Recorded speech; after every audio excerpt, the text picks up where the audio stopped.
Now, today we have not a presentation on here, but rather something on here. To show off the game, I thought it would be best to show off the game itself being played. Although we don't have time for a full game, we're going to look into the box and see what's inside. Here we have the rules. They're alright, I wouldn't know. Then you have your dice, your tokens, cards, board, and your player characters. For now we're just going to do 2 because it's more of a hassle to set up everything. Now, as I do this, I can explain how it was made. Initially, there was the paper prototype, which we saw yesterday, and that was what I used for my pre-production, and it allowed me to sort of explore things without having to worry about putting too much effort in. For example, the paper that I cut out, it was irregular, and it wasn't very good, to be honest, because it all, how do you say, it all, well yeah, it didn't tessellate like this did. So for this I actually had to figure out how to draw a mathematically correct hexagon and then cut it out with a knife. And as I'm sure you can see, this is a ramshackle box at best, which I ended up making with a combination of scrap cardboard and air duct tape I found from a building site, which is honestly very useful. It's also what I used to decorate the box, but that's beside the point.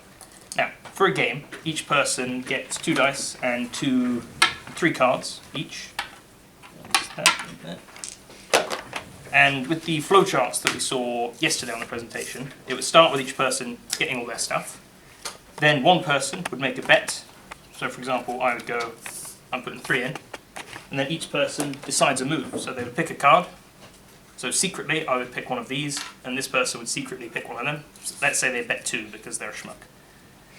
Then I need to predict what they're going to do. I think he's going to move towards me. So me imagining that, I would stay still and ready to hit him. So I would put down, so secretly, this card would mean that I'm going to attack. And he would do, so let's say he's going to attack as well. So then you would need to set your dice to where you're going to move. So this is the movement dice, and you need to set it to the correct number of the board. So me, I'm staying still, so it'd be 4, and I want to hit the square in front of me, which would be 7. So my move would be like this. This is so that people can't cheat out moves. This is so everything is set in stone before everything's revealed. Like with poker, because you reveal all of the cards, and then that's how it goes. So I'd have a king, moving to 4, attacking 7, and say, I'm not going to worry about his dice, but let's say that he moved forward and he's going to hit me. Because my bet is larger, I win, I destroy him, and I win because I'm best at this game. Well, of course I would be, I made it. Anyway, what is next? Where's my book? Oh, there it is. Thank you. Let me see. Now, production itself is everything that you see here. Once the rules were set out, like with those flowcharts and all that, which was the main resource that I used, using the iteration model that I found in that book, The Art of Game Design, I then, once that was all done, I then made it all look nice. So, like I said, properly tessellating hexagons, better tokens, a nice box to hold it all in, and properly printed out rules. Because it was literally just an A4 bit of paper that said, write the rules here please, for a while, which I used for my production showcase. For showing the game off, there wasn't actually rules at that point. I was a bit late to the party with it. Then, well, as for people actually playing this, I got a bit of feedback. It was alright. Fantastic. Of course, there's a bit of a disparity there. Some people liked it more than others. It was fun. It was enjoyable. The more you understand the game, the more addictive it gets. So, some people liked it, some people were more middling on it, but I'm going to chalk that up to it being when that was more in the prototype stage.